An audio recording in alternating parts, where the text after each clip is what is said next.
welcome to Beyond Politics. I'm Catherine Clark. NDP MP Jinny Sims was the eldest of 6 children born in the Punjab who emigrated to Canada via the United Kingdom. She was a long-time union president and community activist in her province of British Columbia before deciding to run federally in 2011. She has a significant expertise in the sport of fencing, which will undoubtedly serve her well in her new role in the House of Commons. And Jinny Sims joins me now to talk about life beyond politics.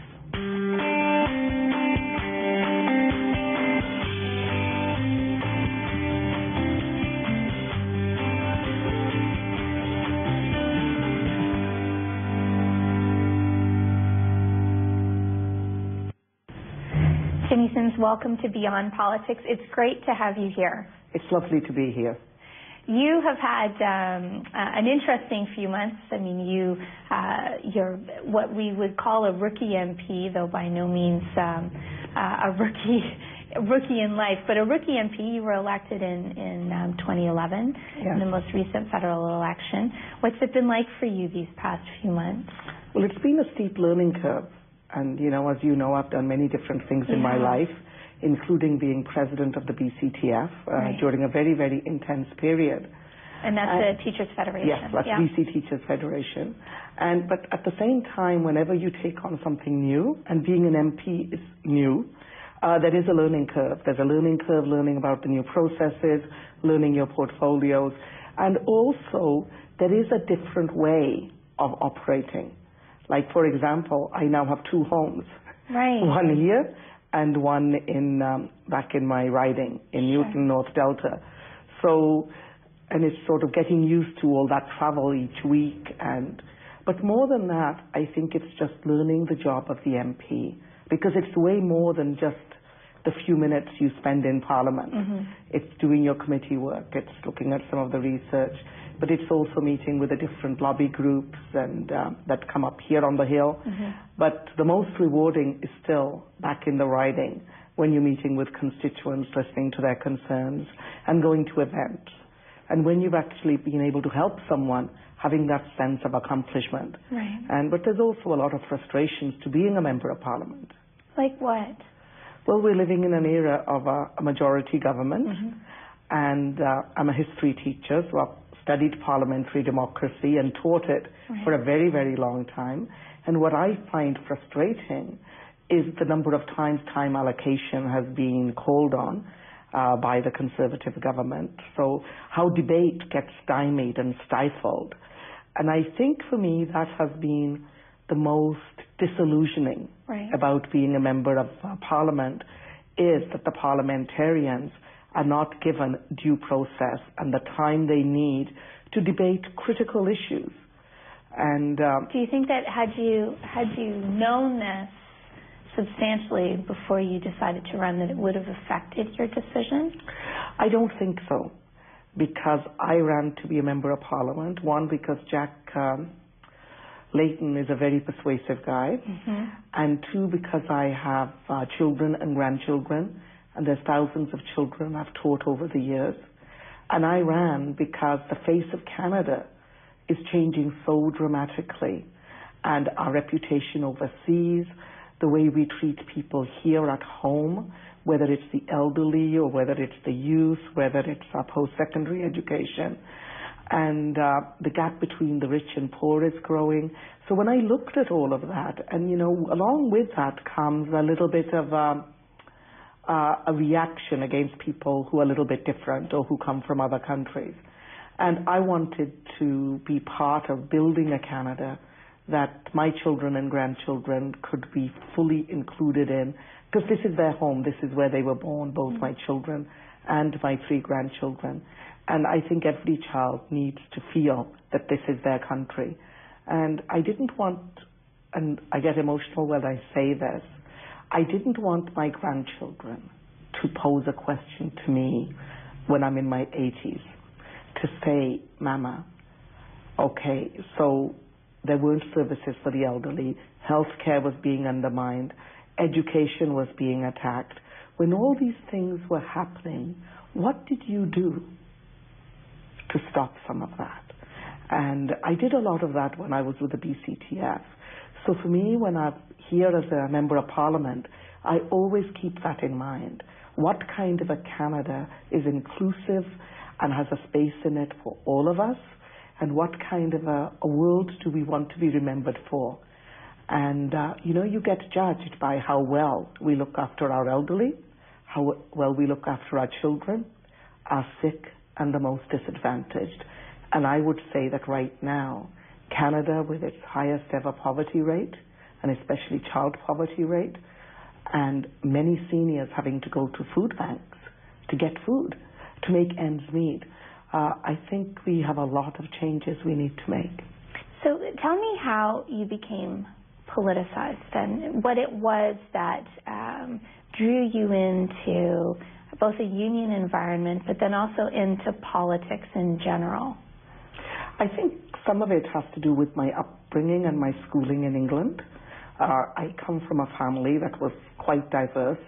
My mum and dad had totally the opposite political spectrum, so that always led to interesting debates. But my dad was a community activist. Right. And I would say he was a socialist, and a very strong socialist, and my mother was at the opposite end of the spectrum for that. And I can still remember the day she told him that she voted for Margaret Thatcher, right? What happened? Yeah. Oh, my dad just shook his head. That's all he would do. Sure. And I went to this wonderful high school in England, and I had this amazing headmistress. You've got to remember that when I got to England, I didn't speak any English at the age of 10. But I'm talking about my high school now, a year later. And this headmistress had us involved in community work. Like I volunteered and did Meals on Wheels. And as I got into my senior classes, we would go out and read to seniors in their homes, and we would even paint their apartments for them. Oh, wow. And help to decorate or just to clean up and do things like that. Right. And I got quite involved in the Duke of Edinburgh Award. Yes. So I did a whole myriad of those. Right. And also I lived in a community that grew. When we first got to Leamington Spa, there were very few, I would say you could sort of count on a hand the number of families from India. And actually my first year at the high school, I was the only Indian girl at the high school, or somebody who wasn't white. Right. And so what happened is, as the families started to come in, I often became their letter writer, their letter reader, and then I became their interpreter when they had to take the kids and register them at school. I would go with them there. When it was report card time, I would go with them to interpret there as well. You were yourself still quite young at that point. Yes, I was very young, and really when I was looking back on this, talking to a woman I had called grandmother for a long time in the community, and what really came home is that I was actually interpreting for women on very personal female issues. Yeah. And I did not even know what I was interpreting. Wow. I would literally do a literal translation.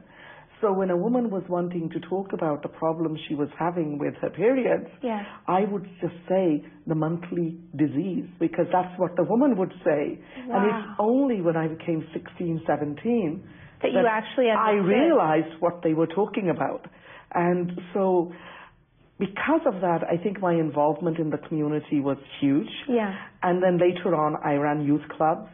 I have a judo, a black belt in judo. Yes. And I'm a fencer as well. Yes. So I ran a youth club and took part in youth clubs. I ran multicultural clubs to involve students in physical activity in the evenings.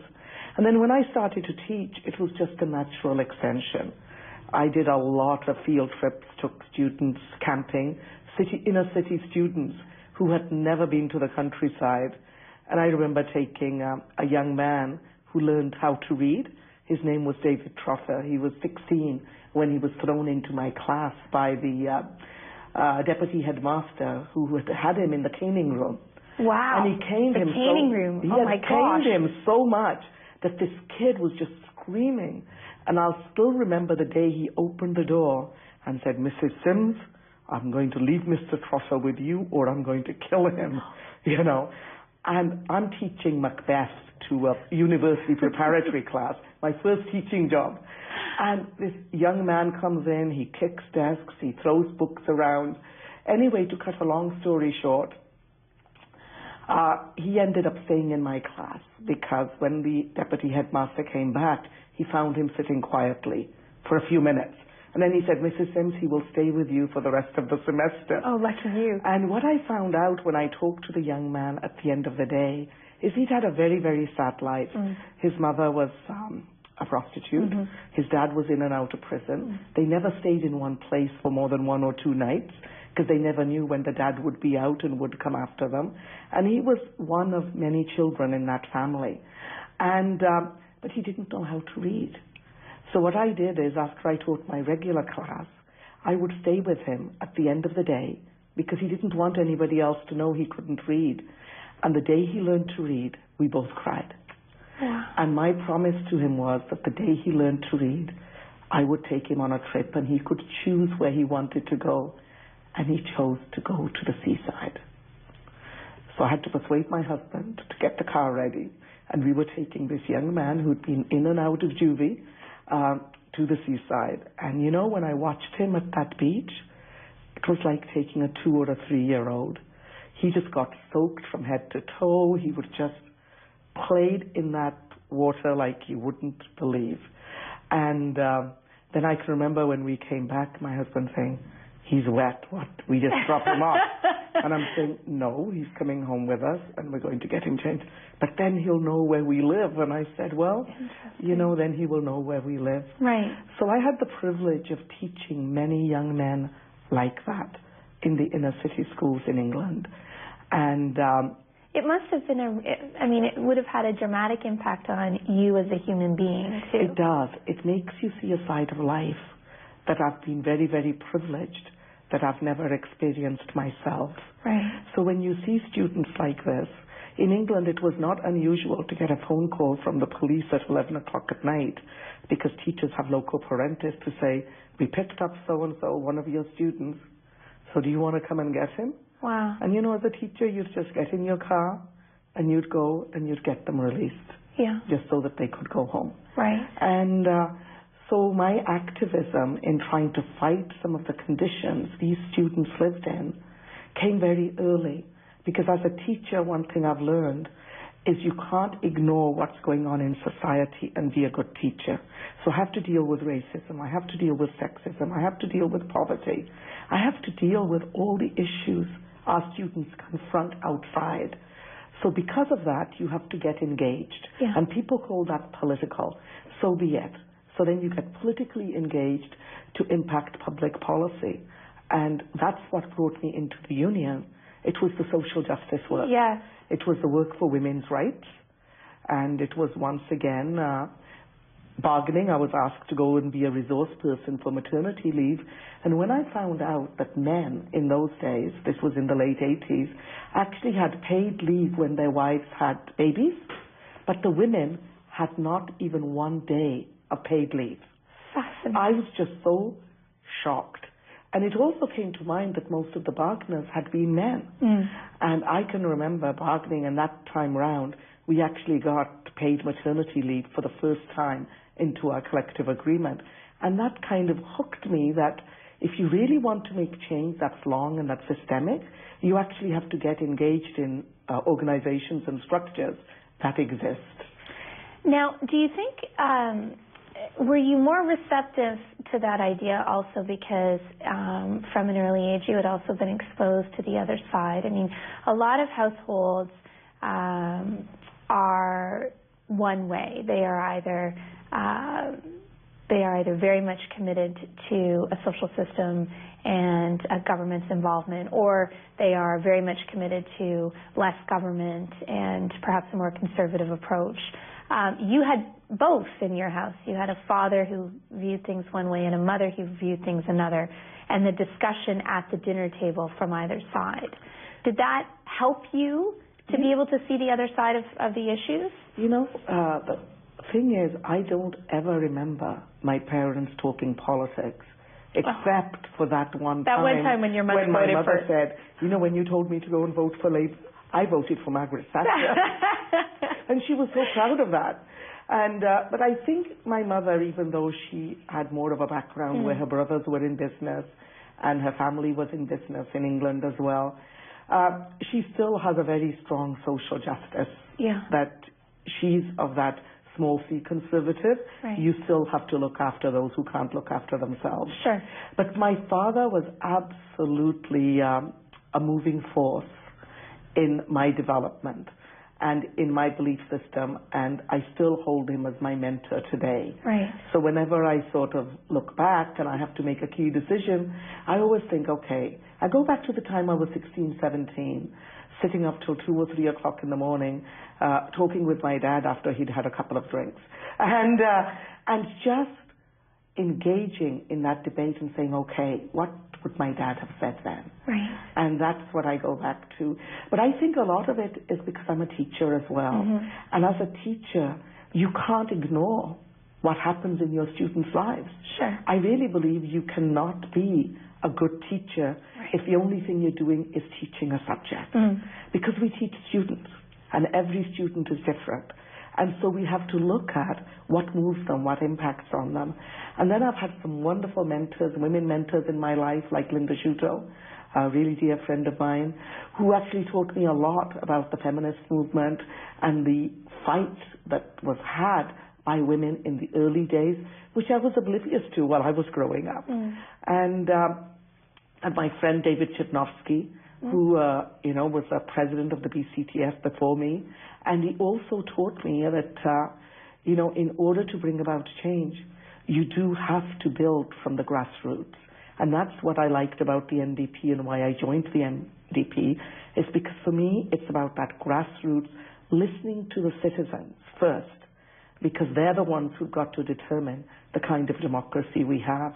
And I have yet to find a person, no matter what their political leanings, who will say that seniors should go hungry or should have to join a food bank, or that children shouldn't have what they need in order to get an education, or people who will just say we shouldn't help those who cannot help themselves. So I think once you get down to the human level with people and relate at that level, you can move forward. At the same time, I absolutely am committed to building a strong economy, because we need a strong economy. We need well-paying jobs, but we need jobs here in Canada. Our natural resources need to be developed here, and we need to grow those value-added jobs so that our young people can have the kind of advantages we had when we were growing up. We had good-paying jobs. I've been very fortunate. Tell me then, though, how you ended up in Canada from a very interesting teaching career that you had started in the United Kingdom. You'd been there, you said, since you were 10. Yes. You'd learned to speak English there. Yeah. How did you end up in Canada? You know Margaret Thatcher. Okay. Yeah. Margaret she Thatcher intervened. was bringing such changes to the education system. Yes. But more than that, to the social fabric of England at the time. And I remember one morning, my husband and I were reading the Sunday Times, and we said, you know what, let's go overseas for a couple of years, and maybe... And is your husband British? Yes, he's a teacher too. Yes. And maybe by that time, Margaret Thatcher will be gone, right? Okay. And as you know, she was known as Margaret Thatcher, the milk snatcher in those days. And so we were just looking through the papers, and by happenstance, we saw jobs being advertised for Canada. And when we told some friends of ours, they said, oh, forget it, Canada will never take teachers. They've got too many. So we phoned this ad. There was a number there. And they said, can you come for an interview either to Glasgow or to London? And we lived in Manchester, outskirts of Manchester. And we said, well, we'll go to London because I had some dear university friends who lived there. Yes. Our expenses were going to be paid. Sure. So we thought it's an expense-paid trip. We'll get an interview. Yes. And that we'll have a nice weekend to ourselves. That's what we thought. Right. So we drove down Little there. did you know that it was going to involve moving to us. I was pregnant continent. at the time. Okay. And my husband and I both went in. And there's a person sitting there with flip-flops and shorts to interview us. Oh, my gosh. And we'd gone dressed up in suits, like looking very formal. Was this person from British Columbia? No, he was from Quebec. Okay. And he was very relaxed. And he asked us very little about teaching. He asked us about our hobbies. He said, how come only your husband has applied and you haven't applied? I said, I'm pregnant, but after the baby is born, I will definitely want to teach, and all of those kind of things. And so we left and we thought, he didn't really ask us anything. Right. So as we're leaving, he says, by the way, Mr. and Mrs. Sims, you both have a teaching job. Mr. Sims, you'll be starting straight away, and Mrs. Sims, we look forward to when you've had your baby and you can join the teaching force. And we turned around and we said, what? And so within 3 weeks of us seeing the ad, we arrived in Quebec because then we had to rush home, break the news to 2 sets of grandparents who were expecting their first grandchild. Oh boy, that must not have been a fun conversation. So we had tears conversation. and everything, and then in a week we packed up our house, put it in storage, gave it to a solicitor to rent out for us, and then I spent the last 2 weeks with my family just really getting ready for the move. And then we came out, and my husband made a commitment we'd stay for 1 or 2 years at the most. Okay. And we did. What happened?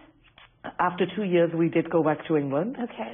Just for the holidays. And Margaret Thatcher was still in power. And he said, well, we haven't seen the West Coast yet. Okay. So let's drive out west. Right. So we drove out. Drive out west from Quebec? From Quebec. Wow. We drove right across. With children? With a 6-month-old baby. Excellent. Yeah. Excellent decision. We drove right across Canada. Yes. And we ended up in Nanaimo because my friend's sister lives there. So we had a contact there. And it's been history since, We stayed there. That's where I've done all my teaching outside of Quebec was done in Nanaimo. And I stayed there till I got elected to the BCTF. That's a really fascinating... Yeah. We still talk about this being our second year. Did your family come and join you at any point? They did, but only after my parents retired. I see. After their retirement, they came out here, and they would spend some months here, some months in England, some months in India. Wow. And then my brothers came out, which was very nice, and they are well established. And my sister married a Canadian, but they actually live in San Diego. Oh, good. I have a brother who lives Good to have people in warm places. Yeah, I have a brother who lives in Florida. Excellent. But I still have lots of family, like my first cousins and nephews and nieces still living in England. So we're a transnational family. Absolutely. Tell me about the judo and the fencing. Well, if you've ever played field hockey in the winter months in England, you know how cold it is, right? Socks to your knee and mini skirts on, and you're out there. And by the way, I loved field hockey. But I went to an all-girls school, and our headmistress decided, because we were girls, she wanted to provide self-defense for us. And she brought in a judo teacher, a young man, very absolutely handsome. Gorgeous to look at, right? Wonderful. And she introduced him, and then they asked for people who would like to take judo. And you had your hand up. Can you imagine?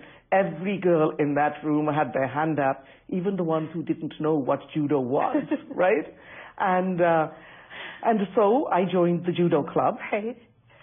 And it was for the afternoon, but I would still keep playing field hockey. And then in the judo class, he said, who would like to volunteer? The room was fully padded and everything. And of course, all of us girls, who are now 16 going, pick me, pick me. And so he picked you. He picked me, actually. I was one of them. And all he spent the next 10 minutes was throwing you. Wow. In this well-padded room, right? Still. He would be teaching you, and you'd get thrown before you knew what was happening. Well, the next day, I was black and blue all over, right? Because we didn't know how to fall. Sure. And so the next day, instead of there being about 60 people in the room for the judo club, only 20 of us showed up the next week, actually. So see, the power of his looks had limits. The 20 of us showed up. Okay. And the first thing he taught us after that was how to fall, how to go with the flow. And from that on, I just really was kind of good at it. And my height didn't seem to get in the way. Okay. And I really enjoyed it. So I was a judo instructor eventually. Wow. And ran a judo club. I haven't done this for many years. Yes. I did throw my husband once. Why? And, because he actually made a bad point? No, he actually said that because I was only 5'2", and I only weighed 102 pounds in those days, that I couldn't possibly throw a guy. And I said, well, when you run into judo tournaments, first you were with women, but then in order to get to the level I did, you were with men as well. I said, I can absolutely throw you. And he said, no, you cannot. And we were living in a tiny bedsit, so I had to adjust the room. And I said to him, when I start throwing you, you have to go with the flow. Because if you fight me, I'm going to throw you anyway, because at that stage I could do myself more harm. Yeah.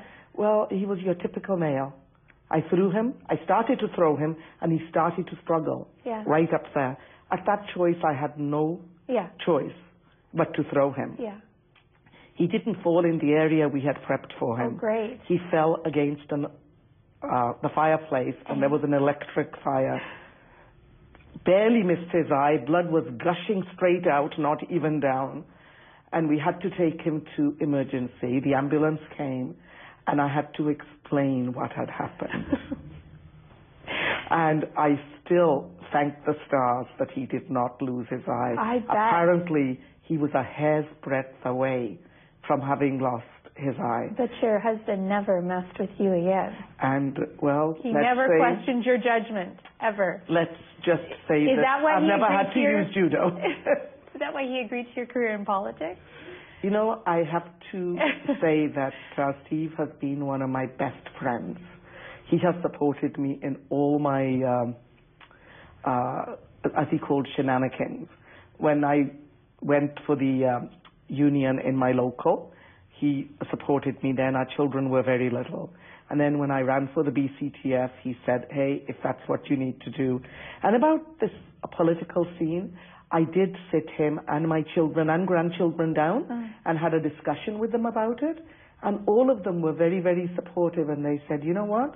If this is what you want to do, you go for it. We support you. On the other hand, is it hard on family life? Absolutely. Because you're traveling from one coast to the other. And I don't get to spend as much time with my children or grandchildren as I would like to. Absolutely. But I do get to talk to them often. It's my granddaughter's 16th birthday today. Oh, wonderful. So I talked to her before she left for school. And I said to her jokingly, I said, Emily, you're making me feel old now. And she goes, Mama, you'll never be old. Oh, good. She goes, you're not good old, girl. you know. Maybe she'll be a politician, too. They're just wonderful, wonderful grandchildren. You know? Now, I have to ask you, just before we go, you met your husband through fencing. No, Is that actually, right? I met my husband at a poetry reading club in my first year at university. But do you still fence together? No, he never fenced. Oh, I thought you did, too. No. He's the arty type. He was into writing poetry, writing short stories. So I met him. You know, when you first go to university, they have that week where they introduce you to all the clubs. Yeah. He was a long-haired hippie who was reading and writing poetry. Sounds like a natural fit. I didn't think so at all. But you never know, right? And so that's how I met him. And we went through university together. And he graduated a year before I did. And he was a teacher. And he taught until he retired.